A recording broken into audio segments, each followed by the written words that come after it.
Up next in the broadcast, the ruling party elects its new floor leader, but the man who will be spearheading party legislation and policy is known for disagreeing with some major policies of the Park Geun-hye administration.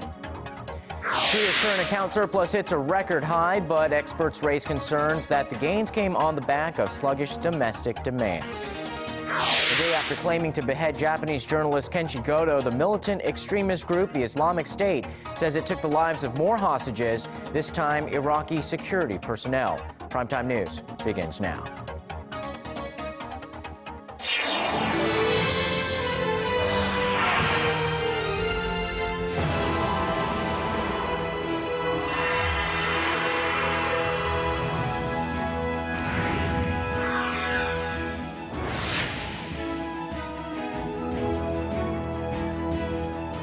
Welcome to the program. You're watching Primetime News. Live from Seoul, I am Kang Chae-ri. And I'm Sean Lim. Thanks so much for joining us tonight. We begin at the National Assembly, where Korea's ruling Saenuri Party has elected a new floor leader. Three-term lawmaker Yoo Seong-min is now in charge of coordinating major policies and reform plans with the top office and the government.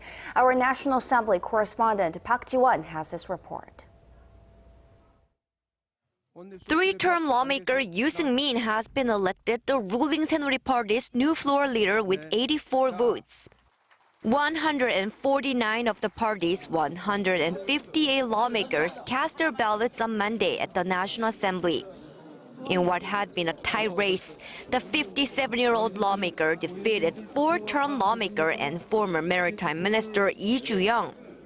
Yoo's more critical of the current administration than his opponent Lee, who was considered a pro-Park Geun-hye candidate. Yoo's election comes as the president's approval rating has slipped to one of its lowest, hovering just above some 30%. Upon winning the election, Yoo emphasized the importance of direct communication with the presidential office and the government. I vow to have sincere communication with the presidential office and the government. We will closely cooperate while pondering together which policies will truly reflect and serve the will of the people. Four-term lawmaker Won Yoo-chul will assist Yoo as the party's chief policymaker. The floor leader is in charge of spearheading ruling party legislation and coordinating party policy. But Yoo's known to disagree with major policies that the Park Geun-hye administration has pursued. For example, he has been highly critical of the Park Geun-hye administration's policy of expanding welfare without raising taxes. While he agrees with the idea of expanding social welfare services, he believes corresponding tax increases are necessary. To raise tax revenue, he says, it is necessary to re-examine corporate tax rates, which the administration has kept intact for the past 2 years. The new floor leader Yoo Seong-min and Saenuri Party leader Kim Moo-sung both stand outside the mainstream of the ruling party, meaning the administration could lose momentum on its reform drive and the public, labor, finance, and education sectors, which it vowed to push through this year. Park Ji-won, Arirang News. South Korea's top nuclear envoy will be in China later this week for discussions on North Korea's nuclear program. Seoul's foreign ministry says that Hwang Jun-guk will make a two-day trip to Beijing on Wednesday for a meeting with his Chinese counterpart Woo Da-wei. This follows a trilateral meeting among nuclear envoys from South Korea, the U.S., and Japan in Tokyo last week on bringing North Korea back to the six-party talks. This multilateral dialogue involving the two Koreas, the U.S., China, Japan, and Russia, has been stalled for more than 6 years.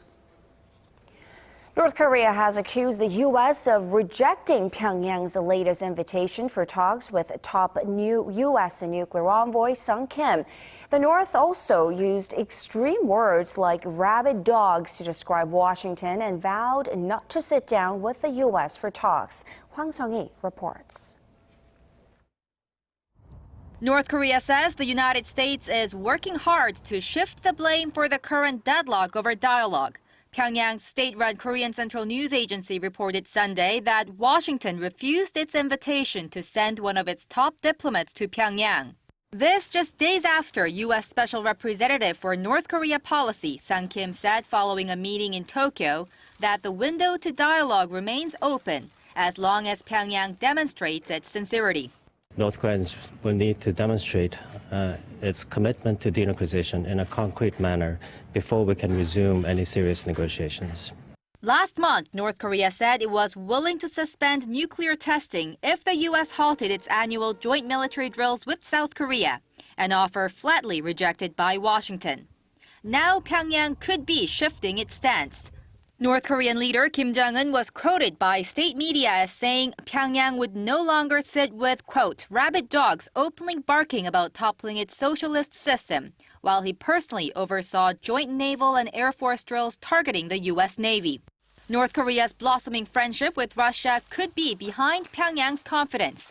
Russia on Friday revealed plans for a large-scale military exercise with North Korea. I think North Korea will walk the path of cooperation with Russia in order to end its international isolation. Military cooperation between North Korea and Russia in particular will have a negative effect on the Korean peninsula. This as Kim has reportedly chosen Moscow as his first overseas destination since taking power 3 years ago. Hwang Sang-hee, Arirang News. Meanwhile, South Korea is calling on North Korea to take concrete measures to improve its human rights situation. This follows Pyongyang's rejection of a UN report that was based on accounts of North Korean defectors, which included the report of a defector who recently confessed that parts of his story about living in a prison camp were false. Seoul's Unification Ministry says Pyongyang's claims are preposterous and added the international community will continue to address the regime's human rights violations. Korea is set to send its third and final team of medical workers to Ebola-hit Sierra Leone. The Foreign Ministry said the decision to send a smaller team of 5 versus the original 11 comes as the number of new cases of the deadly epidemic appears to be on a decline. The team will head to the United Kingdom this weekend for training and then to a treatment center near Sierra Leone's capital later this month.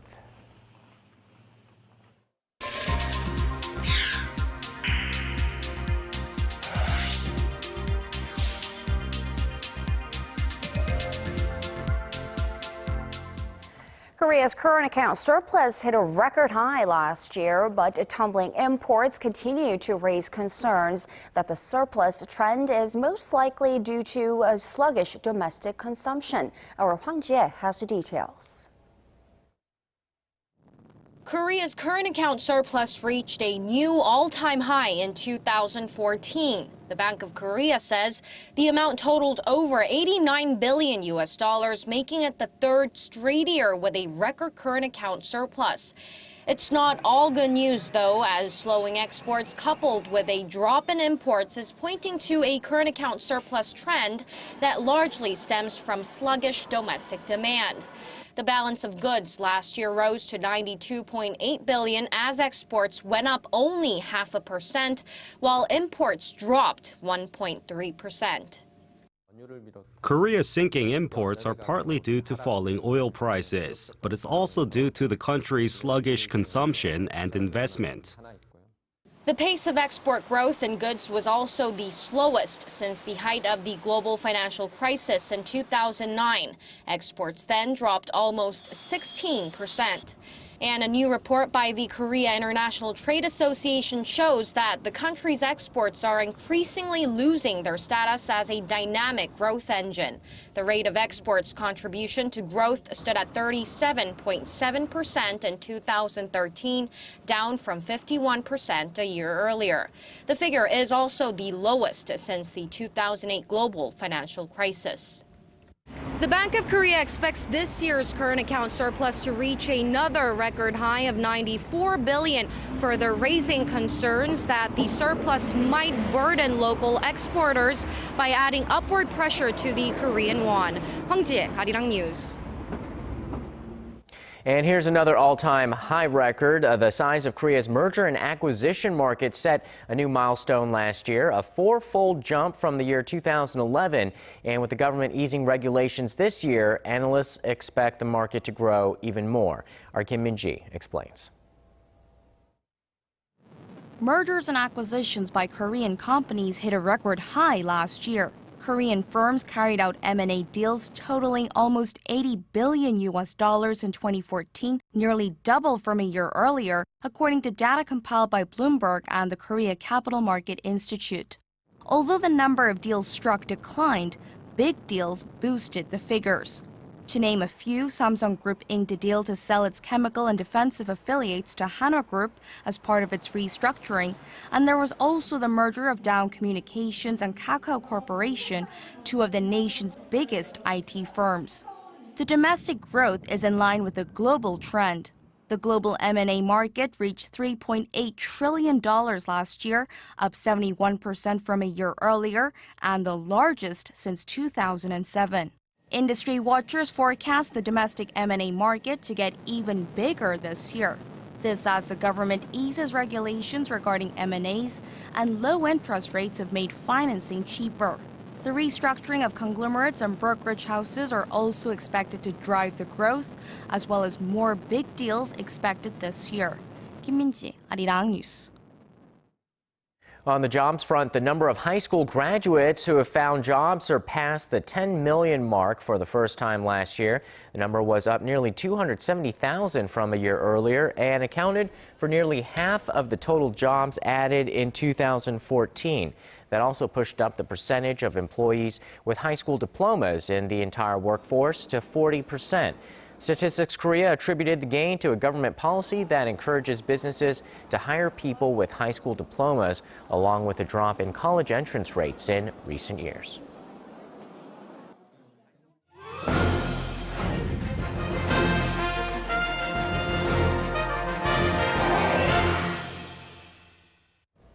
Time now for Industry Insight. There was a time when LG Electronics was one of the world's 3 largest handset makers. Well, these days it's sort of seen as a marginal player, at least in the smartphone sector. But this company has ambitious plans to regain its reputation. Our Shin Se-min takes a closer look. It all started with Apple's rollout of the iPhone. Then the race to be the winning choice seemed to focus on larger displays, higher definition, thinner and lighter, and onto cheaper smartphones. They call it a curved smartphone or bendable, although not exactly bendable like this, but definitely more bouncier and flexible than other smartphones. But with smartphones highly commoditized and cheap Chinese phones with all the so-called cool factors flooding the market, could this shuffle up the smartphone industry? Not immediately. But LG officials believe its new phone has a feature providing new potentials to the saturated smartphone market, a market in which more than 1/3 of the world's entire population is forecast to own a smartphone by the end of the year. I don't see it being a game changer, but then I still do see as a point of differentiation for the flagship phone. Yes, so they are moving in a direction which I think eventually some of the industry players would also move into. Experts believe the curved smartphone represents the first step in achieving flexibility and display innovations that are needed to develop wearable gadgets. Curved displays are required as they need to be wrapped around wrists or other body parts. Experts believe the wearables are the next big thing for smartphone makers who will have to overcome technological barriers, particularly in displays. Probably something that you'd wear on the inside of your wrist with a large display and that's wearable, or something that actually rolled up or folded up that you could put into your pocket and then bring out in its full form. Those are the 2 implementations that seem the most likely. It may look and sound futuristic, with smart devices rolling and folding in the hands of users. But industry watchers say this technology could be fully commercialized sooner than you imagine. It will happen soon, in 5 to 7 years' time. Right now, only LG Electronics and Samsung Electronics have the technology to curve the display, and that technology will definitely add value to their smartphone sales in the long run. Korea's LG Electronics has been steadily increasing its investment in R&D since 2011, with spending reaching some $2.8 billion in 2013. There's no guarantee such investment will lead to a game-changing wearable gizmo, but working in tandem with its affiliate LG Display, the world's largest screen maker, the analyst says LG is giving itself a valuable head start. Shin Se-min, Arirang News. Now, also making news in the global smartphone industry, over in China, Samsung Electronics fell behind Apple to rank third in market share for the fourth quarter. This comes fast on the heels of losing its #1 position to low-cost Chinese manufacturer Xiaomi in the third quarter. Data from Strategy Analytics showed that by a small margin, South Korea's top tech giant placed ahead of another Chinese competitor, Huawei. But for all of 2014, Samsung managed to keep the top spot, staying just 0.2 of a percentage point ahead of Xiaomi.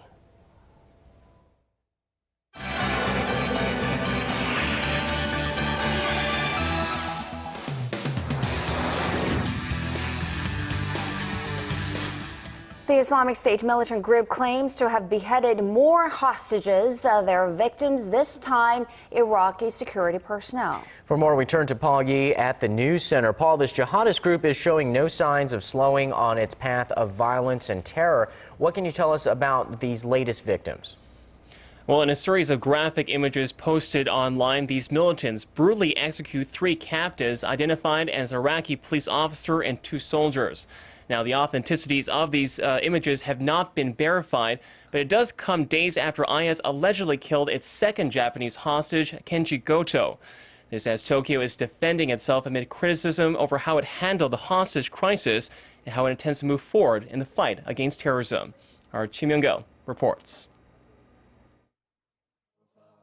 In one photo, a blindfolded man, presumed to be a police lieutenant colonel, kneels in the street as a masked militant beheads his victim with a machete. Another photo shows an overweight masked militant struggling to behead a man identified as a captured Iraqi soldier. A second soldier was beheaded at the same location. If the photos are authentic, the killings would come just a day after the extremist group beheaded Japanese journalist Kenji Goto. A Jordanian pilot also being held by IS is facing the same gruesome fate as Mr. Goto. The pilot's father has appealed to the extremist group to spare his son's life. We appeal to Islamic State in Iraq and Syria and ask them in the name of God and His Prophet, peace be upon him, and with the nationality of religion, the blood, to secure the life of our son, the pilot Muathal Kasespe, and be gracious to release him. The pilot was captured after his jet crashed in northeastern Syria in December during a bombing mission against IS. Islamic State has called for the release of Iraqi woman Sajida Rishawi, a would-be suicide bomber, in exchange for the pilot's life. She has been on death row in Jordan for her role in terrorist attacks on 3 hotels that killed nearly 60 people back in 2005. The UN Security Council on Sunday condemned Islamic State's execution of Japanese freelance reporter Kenji Goto.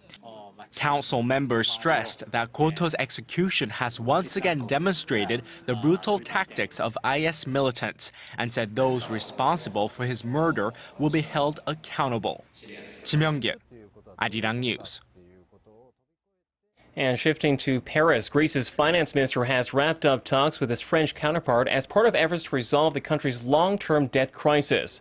In his latest charm offensive, the Greek minister Vanis Varoufakis said his newly elected government was rolling out a set of reforms and debt relief measures. Varoufakis says his eyes are on his country's financial health as well as that of Europe's, as he pledged once again that Athens will make good on its outstanding debts. This as he vowed to cut off what he called Greece's addiction to EU bailout funds. No.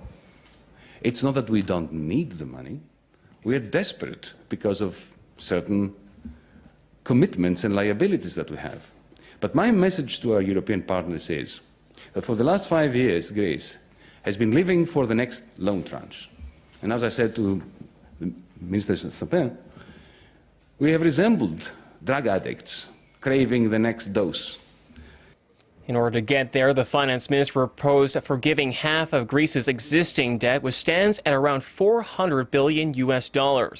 He also said Athens will work with individual countries and entities on repayment deals, but not with the so-called Troika, which he called a committee of technocrats. And turning now to a major snowstorm that has continued to sweep the Midwest of the United States, with Chicago being the hardest hit so far.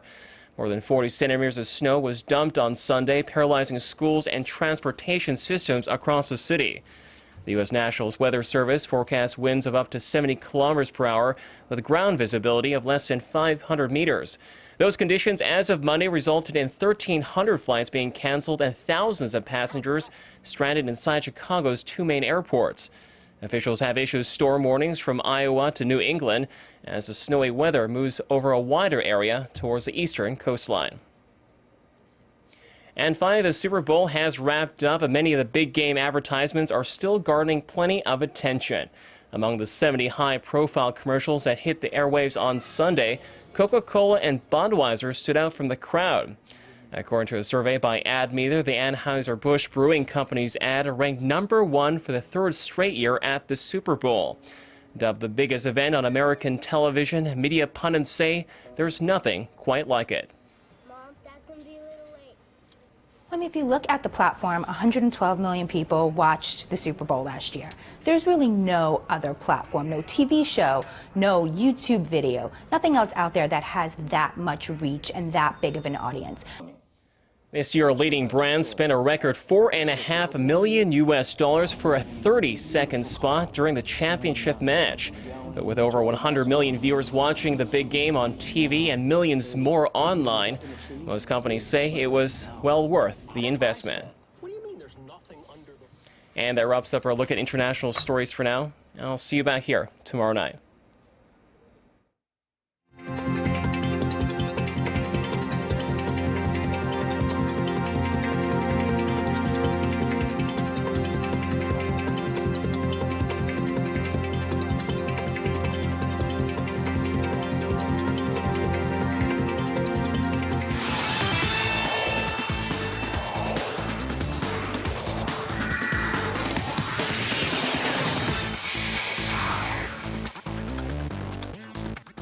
Hello everyone, I'm Stephen Che with the Sports Brief.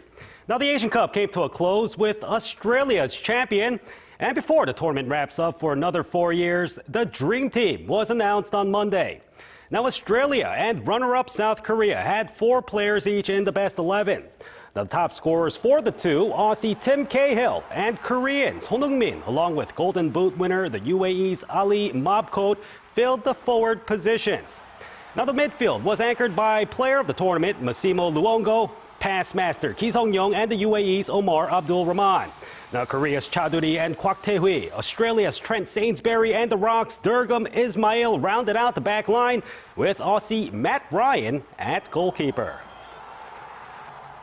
And off to the games of the night. First to the KBL, the SK Knights played host to the LG Sakers. And the league-leading Knights were seeking to put a stop to the Sakers' 10-game winning streak, but the Sakers built their way to a massive lead by halftime and didn't let up. Jefferson had a monster game, leading the Sakers to their 11th win in a row. And over to pro volleyball, starting with the ladies, who took the court in Seongnam. Now the IBK Altos took the lead before the Korea Expressway Zenith made it 1-1. But from the third set, the Altos seized the edge, taking down the #1 Zenith in 4 sets. Meanwhile, in Ansan, the OK Savings Bank Russian Cash faced the Hyundai Capital Skywalkers, and the Russian Cash closed it out with great defense late in the 4th set to win 3-1. And finally in the U.S., the New England Patriots came back to beat the Seattle Seahawks 28-24 to be crowned the champions of Super Bowl 49. The Pats overcame a 10-point deficit in the last quarter with 2 touchdowns and sealed the win with an interception in the final minute. New England took home its 4th NFL title, which all came under the helm of quarterback Tom Brady, who earned his 3rd Super Bowl MVP with yet another classic performance. And that wraps it up for sports. Your weather's up next. Have a good night.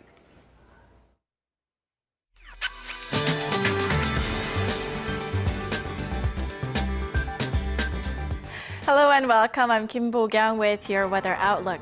Earlier today, the daytime highs here in the capital rose to 6.4 degrees under clear skies due to a high pressure front from China.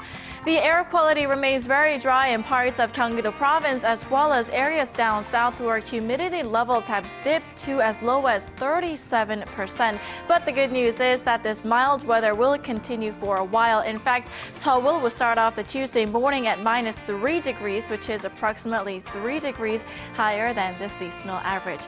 Looking ahead, snow or rain could hit the southern coastline on Wednesday and Jeju on Thursday. On to Tuesday's readings. The mercury should jump to a high of 5 here in the capital, 9 in Daegu, and 11 in Busan. Meanwhile, Jeju reaches up to 9, Dokdo hits 6, Mount Kumgang -4. That's all I have for you now, but more updates coming up after midnight. See you soon. Thank you very much, Po-kyung, and that's primetime news for this Monday. I am Kang Cheri. Thanks for watching. And I'm Sean Lim. Have a great night. We'll see you soon.